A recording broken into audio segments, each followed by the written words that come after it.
messieurs, chers invités. Bienvenue à Andoise, la maison de la Fondation Pierre Fabre, pour cette seconde conférence de l'Observatoire de la e-santé dans les pays du Sud. Je rappelle que la Fondation Pierre Fabre, reconnue d'utilité publique, a pour mission d'améliorer l'accès aux soins et aux médicaments de qualité dans les pays dits les moins avancés, les pays émergents, et cela en s'appuyant sur les partenaires locaux pour trouver des solutions durables et soutenables. Or, aujourd'hui, nous vivons une véritable révolution numérique qui bientôt relie tous les habitants de cette planète, ou 95% d'entre eux par un réseau cellulaire et bientôt 45% d'entre eux par Internet. Et de cette révolution numérique, les pays du Sud ne sont pas absents. Bien au contraire, des populations particulièrement vulnérables, isolées, tout d'un coup sortent de cet isolement et ont accès à des services d'éducation et de santé. Et c'est sur cette formidable opportunité de communication que la e-santé s'est développée. L'Observatoire de la e-santé, lancé ici même il y a un an, est le fruit d'un travail réalisé par un groupe d'experts qui s'est enrichi cette année de nouveaux membres et dont je voudrais citer ceux qui sont présents parmi nous, le docteur Mehdi Benchoufi, le professeur Jean-Luc Clément, professeur Bagayoko, et Chénoël Endrine, qui était notre lauréat pour l'initiative OPI-SMS l'année dernière, et également Demba Diallo. Cet observatoire a pour objectif justement de contribuer à ce que cette révolution numérique et les nouveaux services qui vont avec bénéficient aussi aux populations les plus pauvres. Son objectif, en deux mots, c'est de devenir un référent et une passerelle.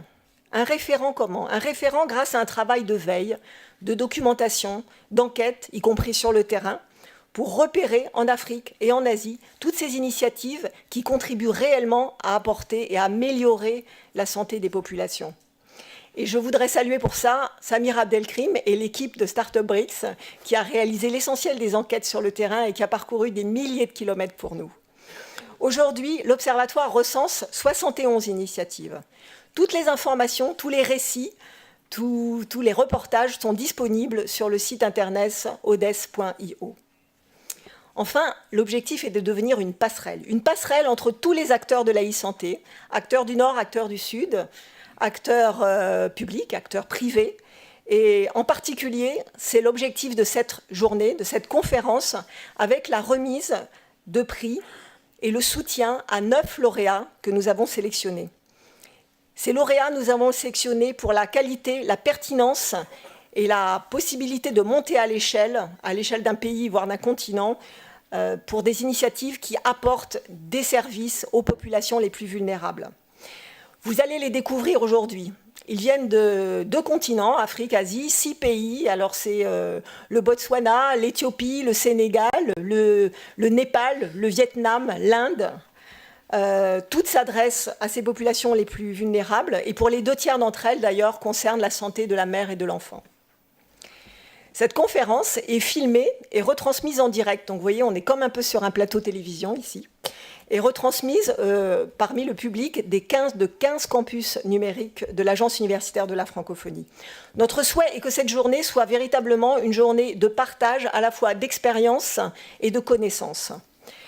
Nous allons bien entendu donner la parole à ces 9 lauréats, mais aussi à des experts du Nord et du Sud qui travaillent dans des organisations internationales, au service d'État ou pour de grandes ONG, de la coopération également, puisqu'avec l'AFD et USAID, et contribuent chacun, au développement de solutions e-santé qui soient intégrées, mises à l'échelle, coordonnées et avec des résultats évaluables. Et ce partage de connaissances, cette mise en réseau, contribue aussi à faire grandir les initiatives pionnières. Et puis nous voulons également soutenir tout particulièrement la francophonie, en Afrique notamment. C'est pourquoi nous avons intitulé cette journée donc, vers une e-santé intégrée au système de santé publique. Le programme, comme vous l'avez vu, est riche et dense. Nous avons privilégié la diversité des interventions pour un panorama complet et le plus inspirant possible. Cela demandera de la discipline, le respect des temps de parole de chacun, et cela également permettra de préserver des moments d'échange avec vous, avec la salle, car cette salle regorge d'experts, et également avec tous nos internautes et spectateurs dans les campus numériques. Enfin, l'Observatoire de la e-santé, et cette conférence en particulier, ne pourrait se dérouler aujourd'hui sans la collaboration de partenaires stratégiques. Et ces partenaires stratégiques sont l'Agence française de développement, représentée ici par M. Romain André, l'Agence universitaire de la francophonie, qui donne à cette audience, justement, qui donne à cette journée une audience mondiale, représentée par M. de Godemar, son recteur. Et cette année aussi, la Fondation de l'Avenir nous a rejoints. Elle est représentée par son président, M. Le Tourneau, et elle va nous permettre d'abonder la dotation qui permettra de soutenir ensuite les lauréats primés. Nous allons donner la parole à chacun, en commençant par M. de Godemar. Et au nom de toute la Fondation Pierre Fabre, je vous souhaite une excellente conférence.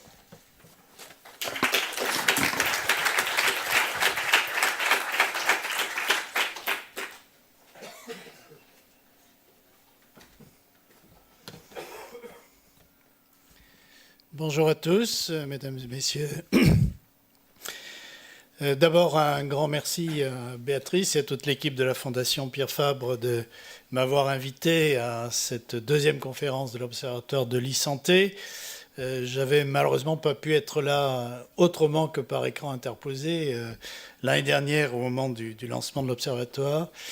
Et donc, je suis évidemment très, très heureux d'être avec vous ce matin, y compris pour découvrir ce beau domaine d'Andoise que je ne connaissais pas encore. Alors effectivement, comme ça vous a été dit, la raison de notre présence, elle est multiple. La première, c'est que nous avons été, dès le départ, motivés, intéressés et partenaires de cet observatoire de l'e-santé. Et effectivement, je salue toutes les personnes qui sont dans une quinzaine d'endroits dans le monde en ce moment, qui nous regardent et qui surtout suivront avec beaucoup d'intérêt les présentations des experts qui auront lieu tout à l'heure. Ce partenariat d'ailleurs avec la Fondation Pierre Fabre, outre notre participation à l'Observatoire de l'e-santé, se traduit aussi par d'autres actions que je tiens à souligner parce qu'elles sont importantes. Je pense en particulier à ce master de sciences pharmaceutiques que nous développons ensemble en Asie du Sud-Est depuis maintenant plusieurs années et qui fait partie, je dirais, des opérations à laquelle nous accordons beaucoup d'importance.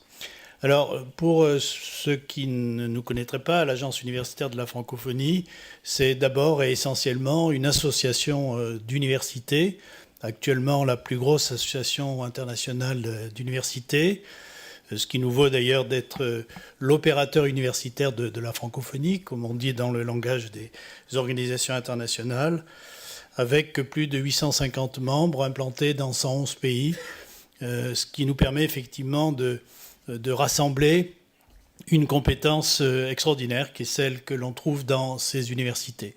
Et c'est la raison pour laquelle, depuis quelque temps, mais l'Observatoire de l'e-santé a été un des déclencheurs, l'Agence universitaire de la francophonie qui avait assez peu investi dans le domaine de la santé les périodes précédentes, eh bien s'y est intéressé pour une raison assez simple, c'est que dans ces 850 universités dont je vous parle, il y en a évidemment beaucoup qui sont des universités médicales. Et donc, nous représentons de ce point de vue une force d'expertise absolument fantastique dont nous pensons qu'il peut, mieux que ça n'a été le cas aujourd'hui, de manière plus coordonnée en tout cas, intervenir sur cet immense enjeu sociétal qui est celui de la santé. Alors, il se trouve que pour notre agence universitaire, eh bien, cet investissement se trouve correspondre à ce qu'on pourrait appeler une grande confluence de nos principaux axes stratégiques. Être aujourd'hui une agence internationale d'université, et en ce qui concerne l'Agence universitaire de la francophonie, c'est pas simplement se battre pour la langue française, pour le développement d'enseignement en français ou du français à l'université, c'est d'abord aussi se préoccuper de la façon dont les universités francophones se développent, sont capables de relever les grands défis d'aujourd'hui. Et Dieu sait que pour les universités francophones, notamment dans les pays qui sont ici concernés le plus par l'Observatoire de l'e-santé, eh bien, on peut dire que les défis sont absolument considérables. Et le principe actif, je dirais, de l'Agence universitaire de la francophonie, c'est d'essayer de mettre en œuvre ce qu'on pourrait appeler une solidarité active entre universités, de façon à ce que l'expertise des uns puisse servir au développement des autres. Et on est, je crois d'ailleurs, dans un esprit qui est bien celui des fondations en général, et en particulier de la Fondation Pierre Fabre. Alors il se trouve qu'avec ce potentiel d'expertise qui est celui de nos universités membres, eh bien, nous pouvons participer de cette solidarité active dont les pays en émergence ou les pays les plus vulnérables, comme on disait tout à l'heure, ont amplement besoin. Alors à la fois pour d'abord des problèmes de qualité de l'enseignement, ce qu'on mesure parfois mal depuis les pays du Nord, c'est l'extraordinaire accélération du développement universitaire dans les pays, notamment les pays du Sud, avec des taux de scolarisation supérieurs qui sont, je dirais aujourd'hui, supérieurs à ceux que, pour quelqu'un de ma génération, j'ai pu connaître quand j'étais étudiant. C'est dire qu'on arrive à des taux de scolarisation supérieurs qui sont à 2 chiffres aujourd'hui. Ce qui veut dire qu'il y a des flux d'étudiants absolument considérables, beaucoup plus divers que ce qu'ils pouvaient être il y a quelques décennies. Et donc ça soulève des problèmes énormes, un défi énorme de qualité. La question étant comment, au fond, la quantité d'étudiants accueillis ne va pas tuer la qualité de l'enseignement reçu. C'est ça, au fond, la question que, d'ailleurs, les pays du Nord ont connue il y a quelques années. Je ne suis pas sûr, d'ailleurs, qu'ils l'aient tous résolu comme on pourrait le souhaiter. Et donc, c'est la raison pour laquelle nous avons été amenés, toutes ces dernières années, à beaucoup investir dans le numérique. Parce que le numérique est un des outils qui permet précisément de traiter à la fois le grand nombre et en même temps de permettre l'appropriation individuelle par chaque étudiant du savoir. Et c'est une chose qu'on évoque de plus en plus aujourd'hui. Il est très intéressant de voir comment, pour parler de l'Afrique par exemple, alors que souvent on manque de tout, il y a en même temps, par exemple, un taux d'équipement en smartphone et en téléphone mobile portable qui permet des usages pédagogiques et grâce au numérique qui permettent largement, ou en partie en tout cas au moins, de compenser les grandes faiblesses des universités de ces pays qui manquent à peu près de tout, de locaux, d'équipements, de ressources humaines peut-être encore davantage. Et donc la solidarité active dont je parle peut largement s'y exercer, que ce soit en matière de formation, en matière de recherche peut-être plus encore. Et je pense que les experts qui présenteront savent de quoi je parle. On a absolument besoin de constituer des structures de recherche qui actuellement n'existent pas ou insuffisamment, ce qui d'ailleurs provoque, on le sait, un mouvement de mobilité externe extrêmement dommageable à ces pays-là. Et puis d'autres problèmes qui sont les problèmes d'emploi, le problème de devenir notamment des jeunes diplômés.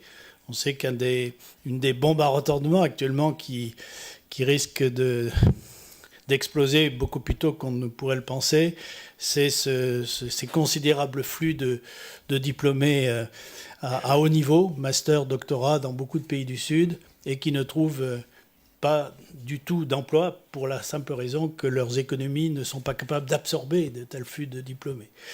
Et donc cette question-là, qui est une question absolument cruciale, mérite là encore qu'on s'y intéresse. La santé de ce point de vue est probablement un secteur privilégié, précisément à cause des besoins existants, mais pour autant l'employabilité et surtout la solvabilité, je dirais les emplois correspondants, est loin d'être assurée. Et puis dernière raison qui est peut-être la plus simple, c'est que si on veut accompagner les universités les plus vulnérables, eh bien, il faut aussi les accompagner dans ce qui est de plus en plus le rôle attendu des universités dans le monde, à savoir d'être des opérateurs du développement global, et notamment du développement global dans les grands enjeux sociétaux, dont la santé est probablement avec l'éducation un des principaux. Alors tout cela se traduit par, de notre part, depuis maintenant relativement peu de temps, mais avec une vraie détermination, dans le choix de consacrer beaucoup plus d'énergie à ce secteur de la santé. Et le premier acte, ça avait été d'ailleurs d'une certaine façon la participation active à la création de cet observatoire. Mais là, nous venons de signer une convention très importante avec l'ensemble des conférences de doyens médecine, pharmacie, odontologie de France, mais aussi les conférences équivalentes du milieu francophone, donc la conférence des doyens francophones de médecine, de pharmacie, d'odontologie, ainsi qu'avec l'université qui qui s'appelle maintenant l'UNES, que vous connaissez sans doute, qui est l'université numérique dans le domaine de la santé et du sport d'ailleurs, pour faire une espèce en tout cas une espèce de consortium de volonté, en quelque sorte, pour contribuer au développement, notamment dans le monde francophone, enfin principalement dans le monde francophone, dans la santé, autour des questions qui vont être ici évoquées, comment soutenir la formation et la recherche en santé d'une façon générale, développer le numérique dans notamment les universités francophones, déployer l'e-santé, on est en plein évidemment dans le sujet de l'observatoire, et puis si nous pouvons aussi renforcer tout ce qui est coopération multilatérale en matière de santé. Là aussi, il y a beaucoup de choses à faire qui ne l'est pas encore. Ce qui nous amène évidemment à nouer des contacts avec des grands opérateurs, et notamment ces grands opérateurs qui vont lancer des programmes importants. Je pense à l'OMS en particulier en matière de formation des personnels de santé et de tout ce qui, dans les années qui viennent, va sans doute se produire à ce niveau-là. Et puis des actions évidemment plus modestes, mais qui sont néanmoins importantes. Je pense par exemple à la question de l'accréditation des facultés de médecine, qui est un des grands enjeux des années à venir, puisqu'on sait que, en particulier pour exercer en Amérique du Nord, il faudra, dans les années qui viennent, d'ici 2023, donc c'est une échéance qui se rapproche, que toutes les facultés de médecine soient accréditées. Donc il y a un mouvement là important et qui renvoie évidemment à toutes les questions de qualité que j'évoquais tout à l'heure. Voilà, je veux pas développer plus longuement parce que nous n'avons pas beaucoup le temps, mais en tout cas c'est une façon de dire l'importance que nous attachons à tout cela et la manière dont les campus numériques francophones, qui sont à l'autre bout de la caméra, si je puis dire, sont pour nous des lieux importants parce qu'ils permettent la répercussion d'événements comme cela. Et nous envisageons d'ailleurs de les faire évoluer de façon à ce que la composante santé y soit plus importante qu'aujourd'hui. Et je suis heureux qu'il y ait dans la salle d'ailleurs des personnalités qui nous intéressent beaucoup parce que je pense que dans les pays où ils exercent, nous avons beaucoup de choses à faire avec eux. Voilà ce que je voulais dire pour l'essentiel. C'est une façon de dire à quel point nous avons besoin et nous souhaitons développer des partenariats, dont celui avec la Fondation Pierre Fabre est un excellent exemple, évidemment en le poussant plus loin et en faisant en sorte que nous puissions conjuguer nos efforts au bénéfice de ce qui est l'objet même de la réunion d'aujourd'hui. Merci de votre attention.